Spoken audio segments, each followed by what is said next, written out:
How are you? Fine, thank you. You see? ఎందుకు పనిచేసే వాళ్ళకి మర్యాద ఇస్తున్నారు? కూర్చోండి. ఏంటి నుంచున్నావు? ఇచ్చేసి వెళ్ళు. కాపీ.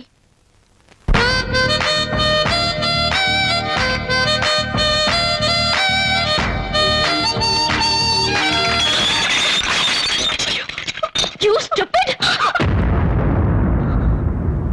పొరపాటు నాది. ఎందుకు ఆవేశపడతారు? ఆడదంటే అణుకుగా ఉండాలి, తొందరపడకూడదు, చదువు ఉండాలి, సంస్కారం పోకూడదు, అధికారం ఉండాలి, అహంకారం ఉండకూడదు, క్రమశిక్షణ ఉండాలి, బరి తెగించకూడదు, భయభక్తులు